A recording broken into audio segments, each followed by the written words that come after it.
dibuka. Biar.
Bul, Yo ini narasumber kita. Heeh. Spesial, Bul. Oh, spesialnya piye toh? Pertama, Heeh. beliau ini orang sibuk, orang hebat. Wah. Ini kehormatan buat Omah Buku Kreatif. Terus. Beliau bisa rawuh Oh, hari alhamdulillah. ini dengan Nggih. kondisi sehat. Walafiat. Ya, Nggih. disapa dulu, Bul. Nggih. Ya. Halo, Pak. Halo. Mas. Pak atau Mas ini? Mas saja. Oh, siap. Nggih, Mas. Kita kan masih muda. Oh, Meskipun nggih. rambutnya Siap, sudah tapi siap. semangatnya kan muda tuh. Iya, selalu. Nggih. Tanyain, Apa? namanya siapa? Oh. Nyun sewu namanya sinten? Saya Hersum Pana. Hersum Tana. Tapi sering dipanggil Hersum. Hersum. Iya, itu Oh, yang oke. singkat itu Mas. Oke. Gitu.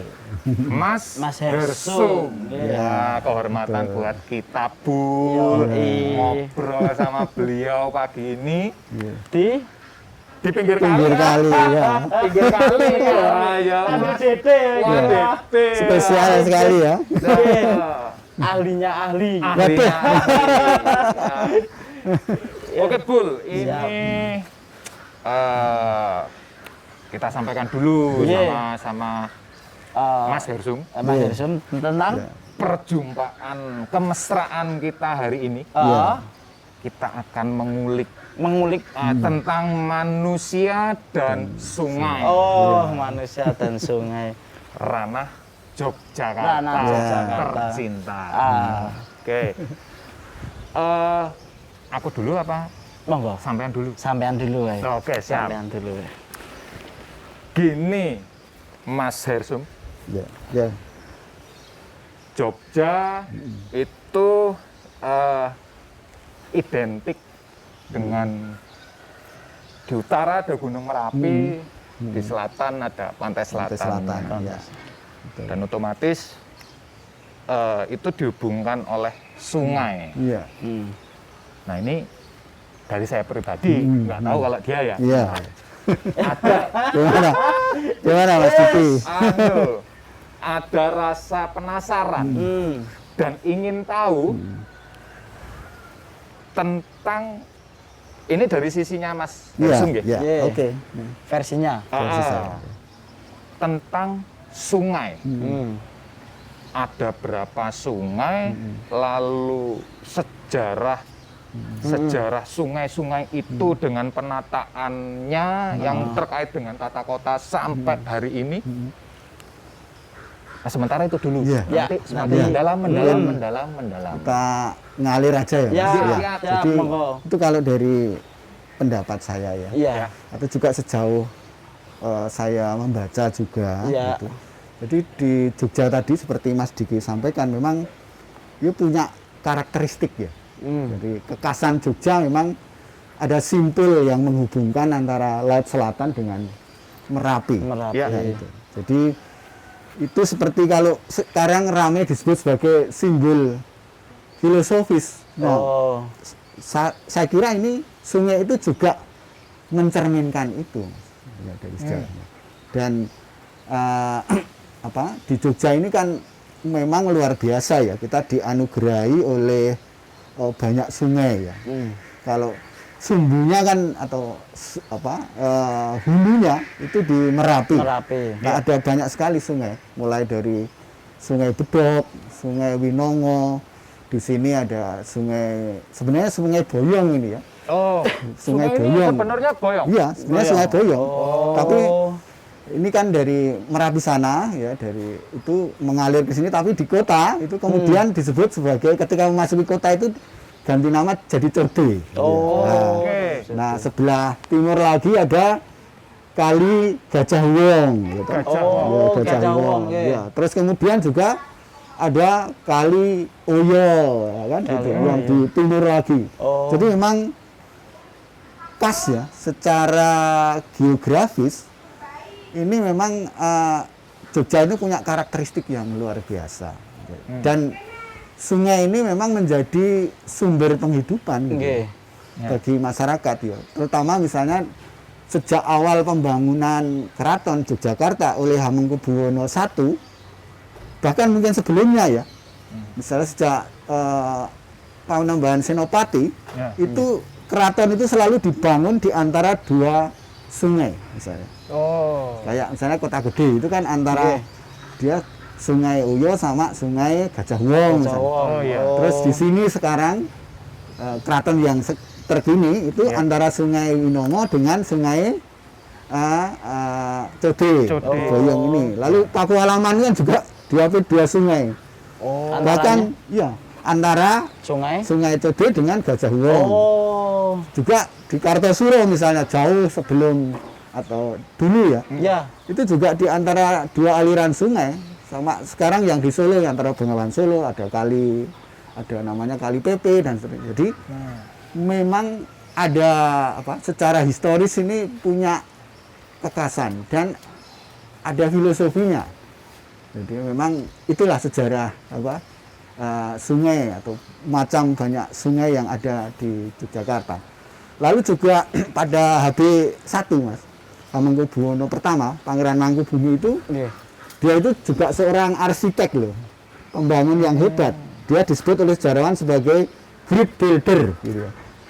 Nah, maka dulu setelah Palianagari, perjanjian Giyanti itu Pangeran Mangkubumi pertama-tama bikin pesanggerahan di Gampeng itu, Ambar Ketawang ya. Ya, Nah, Ambar Ketawang. Nah, tapi kemudian kurang lebih 2 tahun dia atau 3 tahun antara tahun 1755 sampai 1756 itu Ya. membangun keraton di sini.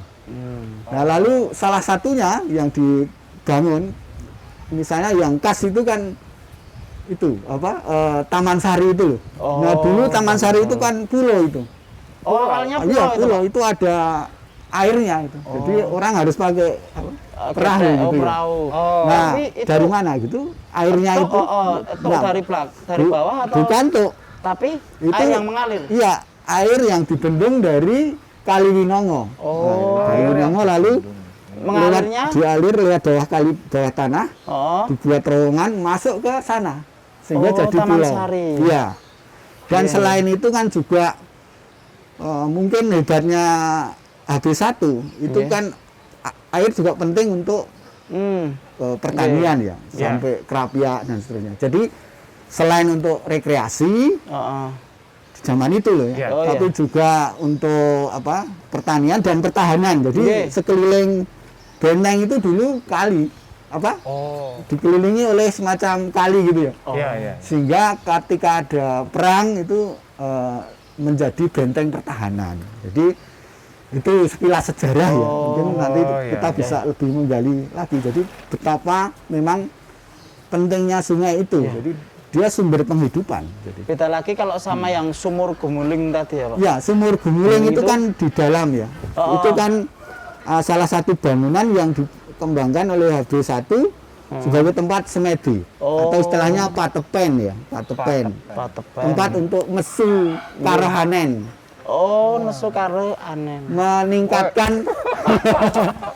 Meningkatkan apa ya?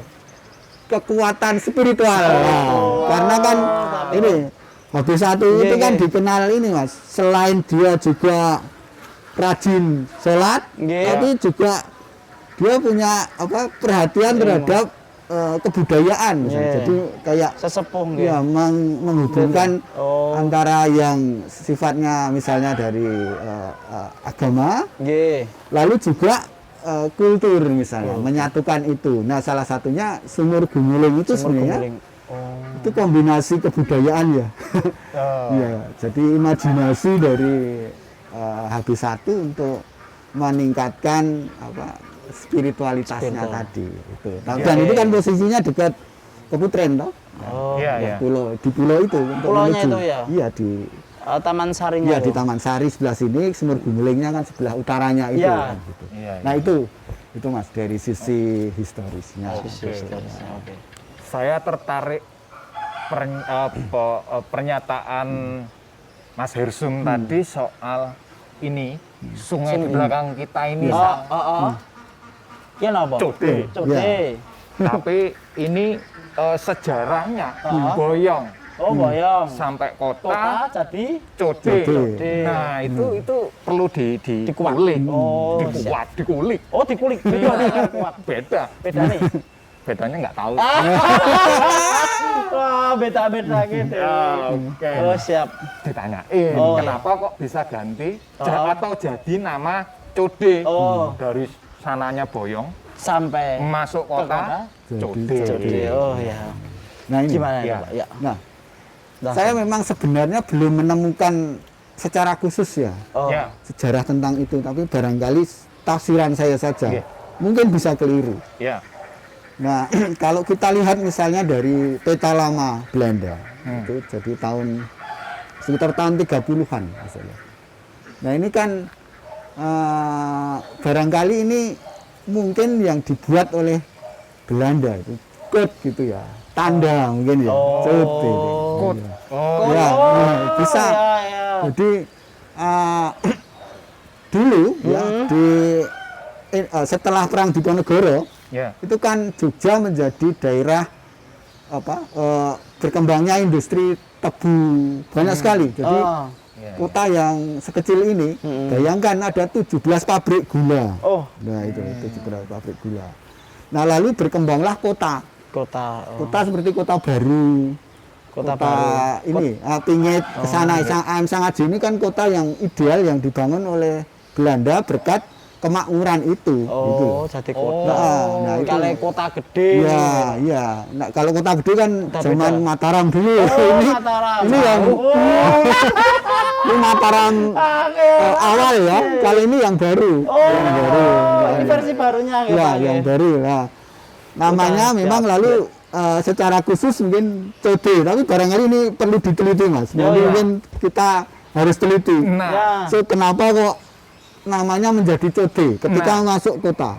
Ya ini kan penting ini. Karena di sana itu kan Kali Boyong.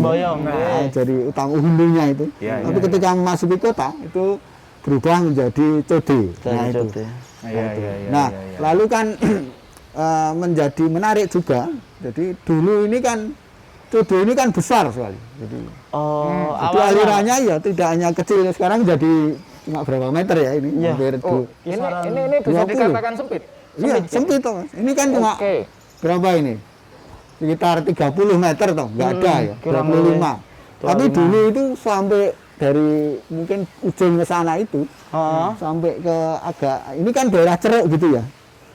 Nah, tahun 1870-an, 72 ketika pembangunan rel kereta, daerah ini masih kosong gitu, Mas.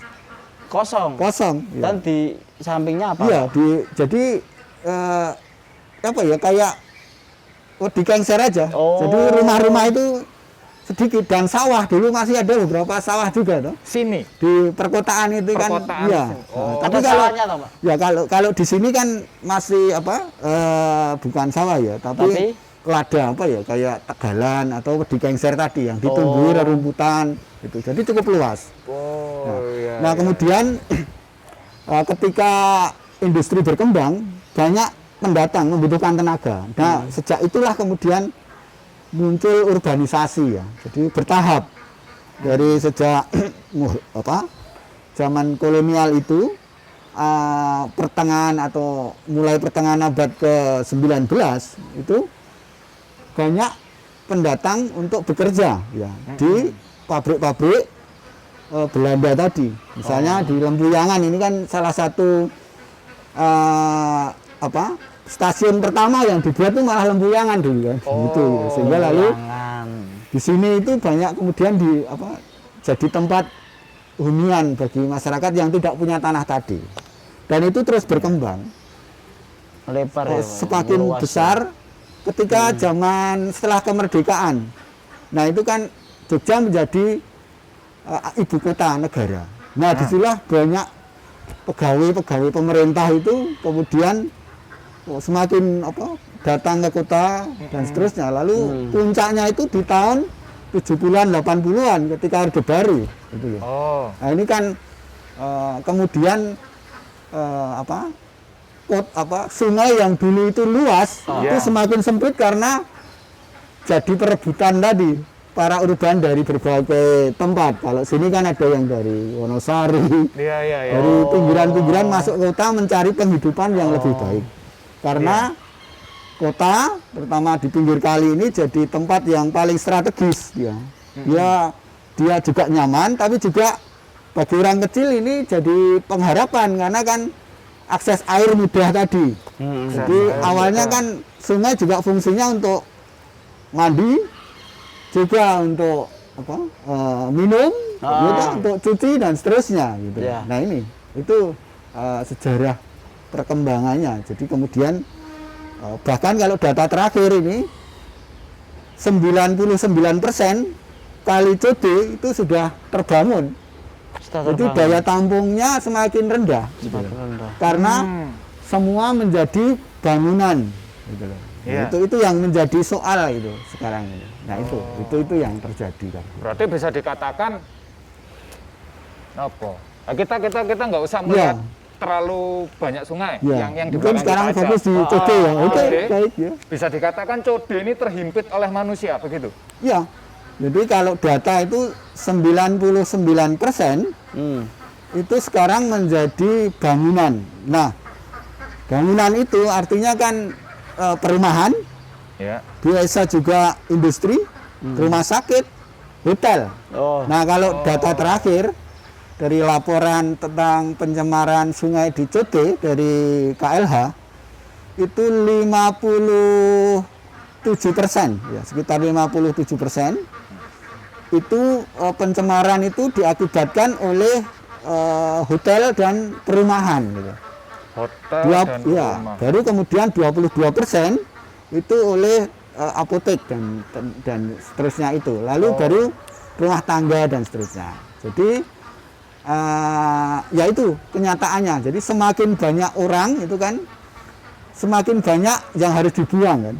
Jadi secara ilmiah kan gitu. Kalau setiap orang asumsinya itu sehari itu 1 kilo air ya, Pak? Ora, buangan. Kita membuang sampah itu satu orang asumsinya 1 kilo. 1 kilo. Nah, dibayangkan Ada di berapa? Kali Code yang dari ujung Tegalrejo sampai Mantri Jeren yang dilalui oleh 11 kecamatan, itu berapa jumlah penduduknya itu. Nah, limpasan-limpasan dari limbah padat maupun limbah cair kita, rumah tangga, limbah industri, itulah sebenarnya yang kemudian membuat kualitas air kita itu menjadi lebih rendah.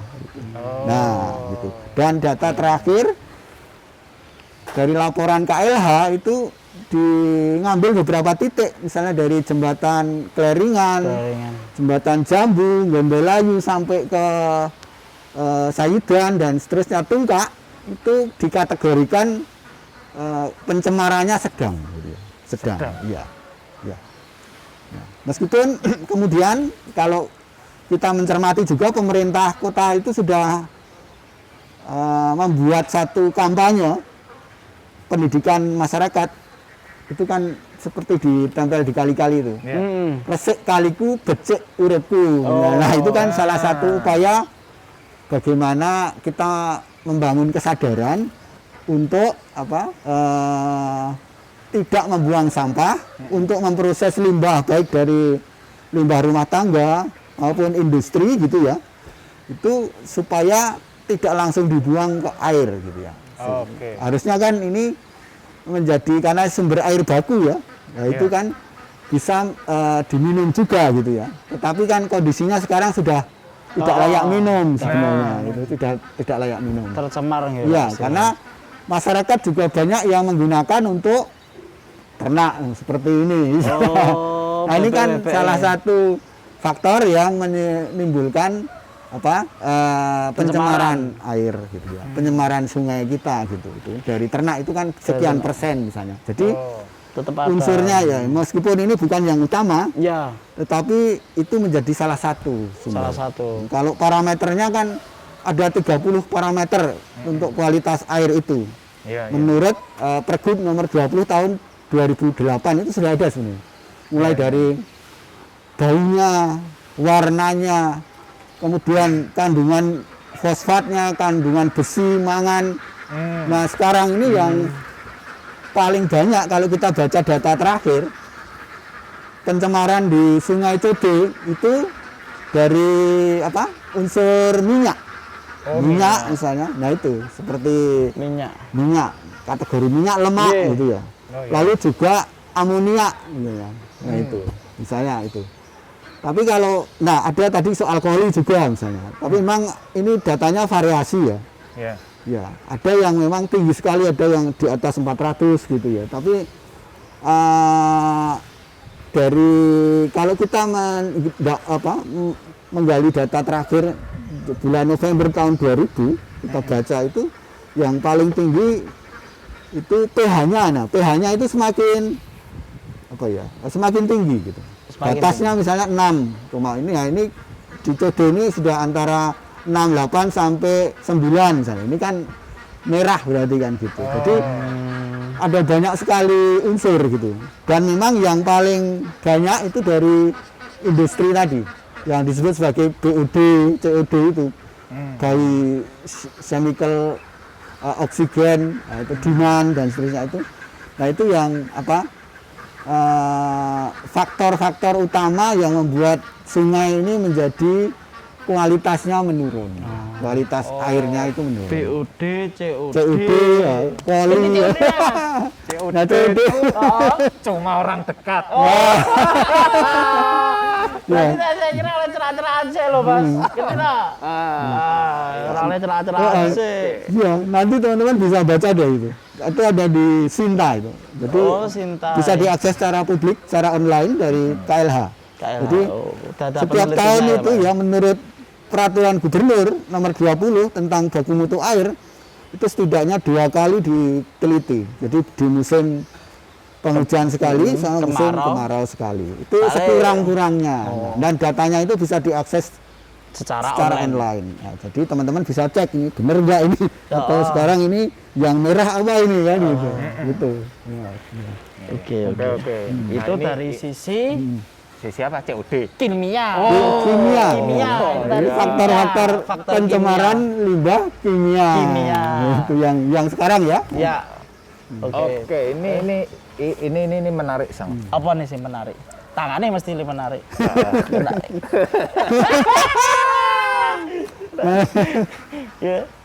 Kita bicara tentang Sungai Code tercemar. Bisa dikatakan seperti itu. Tercemar.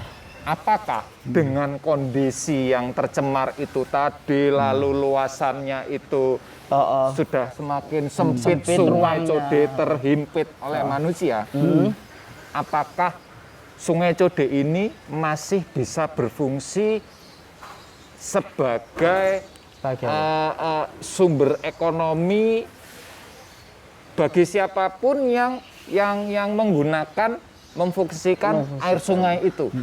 Bisa. Nah, justru itu salah satu mungkin kompleksitas ya. Sungai ini kan tadi sumber penghidupan di awalnya. Dia menjadi sumber air bagi kita untuk minum, mandi dan seterusnya. Tapi juga masyarakatnya yang kreatif ya, kita ini. Juga untuk pelihara bobok, pelihara keramba. Padahal sebenarnya itu termasuk pencemaran ya, berdampak meskipun kecil ya. Dibanding industri tadi. Dan kondisinya memang kalau sekarang ini kan pemerintah ya, itu kan dalam tata kota pinginnya kali ini bersih.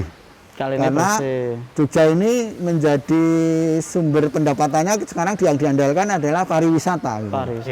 Jadi lalu juga ada kebijakan secara tata ruang, sebenarnya sudah lama ini Mas. Itu sejak tahun 80-an, tapi akhir ya. Desain sebenarnya di Code ini menjadi monorel rencananya dari ujung sana. Itu monorel itu. Monorel itu gimana, Pak? Monorel itu Mono itu Mbah Mono. Mbah Mono sapa jelas coba. Aku ora ngerti ya Mbah Mono sapa. Tempat transportasi modern yang menunjang untuk pariwisata. Sehingga orang bisa menikmati kota Jogja itu dari atas gitu loh. Pakai kayak kereta itu loh, kayak yang di Jepang deh. Kalau pernah ke Jepang loh. Itu. Kan online. Tapi kan sulit itu. Karena kota kita itu kan tumbuh dari kampung. Pemerintah tidak bisa menggusur begitu saja karena manusianya sudah di situ toh. Sekarang yang sudah dimulai itu kan di Code, terutama mulai dari selatan misalnya di Juminahan kalau jenengan lihat itu, dan juga di sini itu dikembangkan mundur satu meter terus depan rumahnya menghadap ke sungai itu. Nah itu kan salah satu tata kota yang baru yang melihat bahwa sungai ini memang masih menjadi atau harusnya tetap menjadi sumber penghidupan tadi, karena nanti diharapkan ada pariwisata yang datang. Tapi ya tadi masyarakat namanya masyarakat juga yang kreativitas tadi kan ya. Saya dulu sempat nyanu Mas, apa itu? Juga untuk fungsi-fungsi yang lain. Meskipun denger sih ada apa itu Code apa itu sempat denger Code apa ya lari ya. Code apa ya? Prawisata gitu. Nah itu. Contoh satunya gitu ya Mas. Pengennya kan Code ini jadi muka nanti jadi kalau sekarang kan sebagian jadi belakang ini. Nah tadi, nah harusnya nanti rumah-rumah itu menghadap ke sungai. Misalnya seperti itu. Iya, seperti ini kan seperti kota-kota di Eropa misalnya. Seperti kayak di Sicily, di Italia misalnya, atau juga tidak usah jauh-jauh lah. Misalnya di Kalimantan misalnya. Nah itu kan kita juga punya tradisi itu. Bagaimana sungai itu sampai sekarang masih menjadi akses jadi pasar, jadi transportasi itu di beberapa daerah. Di Papua juga. Dan itu malah ramah lingkungan ya Pak Angge? Iya, di Palembang sebagian. Jadi masyarakat itu pasar itu di atas sungai memang gitu. Nah, tapi kalau di sini kan kondisinya sudah berbeda. Iya. Itu. Mungkin dari awalnya ya Pak. Nah, kalau sekarang kan konteksnya sekarang kalau di Code ini bagaimana membuat sungai tetap bersih, lalu mengundang orang untuk bisa nyaman berwisata misalnya. Itu. Tapi juga tadi karena kenyataan masyarakat itu kan ruang kota itu menjadi ruang yang bisa macam-macam maknanya, terutama bagi masyarakat pinggiran, sehingga juga dimanfaatkan untuk kepentingan yang lain.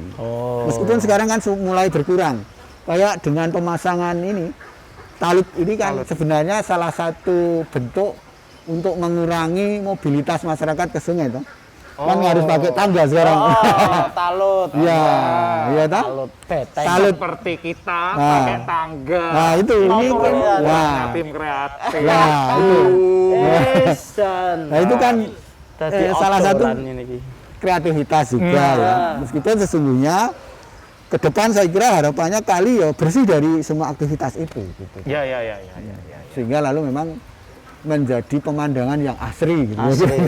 Oke. Tapi memang Ya. syaratnya pemerintah ini juga harus bertanggung jawab Benar-benar. juga, misalnya bagaimana membangun alternatif sumber ekonomi bagi masyarakat perkotaan, terutama yang tinggal di pinggir Sungai Code, Ya. itu bisa mengembangkan yang lain, sehingga aktivitas yang mencemari sungai yang dimanfaatkan untuk meningkatkan ekonomi itu bisa dirubah seperti itu kan. Nah ini kan soal perilaku ya toh. Perilaku. Nah, Ke syuting nggak ya? ya. Ke syuting nggak ya? Misalnya Nggak tahu. artinya tradisi kita itu sungai itu masih jadi tempat pembuangan juga itu. Nah, itu kan? Nah, Nah, itu. ini soal apa? Pencemaran. Spiritualitas juga. Wah, Atau ini perilaku ya. Spiritualitas. Nah, misalnya dulu kalau kita ke belakang misalnya soal pendapat atau pandangan tentang air. Air ini kan di semua kebudayaan itu penting. Seperti tradisi Hindu. Nah, Itu air itu kan pembersih ya. Maka orang Hindu kalau Sungai Gangga itu menjadi semacam apa ya? Kayak dewanya ya, Dewi Ganggang ya. Sehingga lalu pembersihan diri atau pembaptisan itu melalui sungai. oh, Demikian juga kalau di Kristen misalnya. simbolisasinya Simbolisasi air itu Oke. pentingnya air itu. Sehingga sebenarnya air itu harus dijaga gitu ya. Ini kondisi air sungai kita sudah Tercemar. tercemar, banyak bakteri, limbah dan sebagainya. Sungai Code atau Boyong ini menjadi jalur perjalanan tentara gaib. Kota ini milik kalian, kecuali gedung-gedung tembok pagar besi itu jangan.